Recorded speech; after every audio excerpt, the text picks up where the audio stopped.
So yeah, so they broke off the fender because they hit a bump while they were going pretty fast, and it broke off the fender of the car. And so they're like, oh no, let's just see if we can go. And then the dust was spinning up into here, and the dust spinning up into the communications was going to ruin the electronics. I'm like, oh, we can't have that. So they had them do a makeshift fender for the wheel. And they go, well, what do you got? Well, we got some cardboard and we got some duct tape. And that's what they did. So they duct taped some cardboard on there just to keep the dust from flying up. See, there's duct tape on the moon.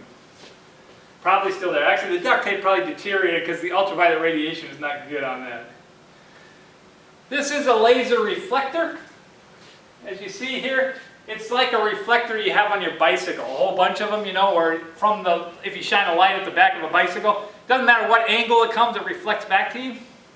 They put these on the moon and they aimed it at the Earth, and they send lasers, bounce them off the reflectors on the moon, and when they bounce off, they come back and they can time that, and they calculate things like the continental drift on the continents of on the Earth, and how far the moon is. Well, that's how we know the moon is getting a few inches per year away from us.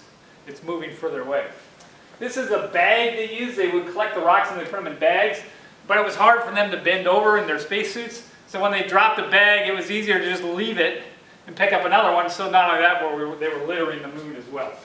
So there's still all this debris left over from the moon. And this is Apollo 16. Before they left, he said, hey, jump up and salute and I'll take a picture of you. Can't do this on Earth very well because remember, all their equipment and everything weighed 300 pounds. But he jumped and he got about 2 feet off the ground because gravity was so low. You can see his shadow is over here. If he was on the ground, his shadow would be connected to his foot. So he actually jumped up. This one shows the car in the background. The car actually was folded up and fit in underneath. They had to put it together, pull it out and put it together when they got there.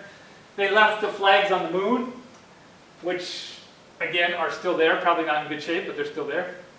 We've seen the debris. They've put satellites in orbit around the moon to map it better, and we can see the spots where they landed, and we can see the leftover material. Because when they blast out the back, this bottom part stays, and it's only the top part that comes back. The top part comes back. Remember, it comes back here. It reconnects. They get on the command module, and then the command module comes down and falls through the atmosphere. So the only thing from that huge rocket that comes back to the Earth is this. And the 3 guys are in here, parachute comes out, they float down, and they land in the ocean. That's how they did it. Alright, I'm going to put a couple links to some videos. I'll put a couple videos up on V2L of them on the moon. One of them, the guy's juggling a rocket. It's kind of fun to watch because the gravity's so much lower, it looks like everything's kind of in slow motion. And another one where they made a mistake and they accidentally yanked the cable out. Everybody thinks everything went right. No, they had some problems on the moon too. So things that we would do on Earth.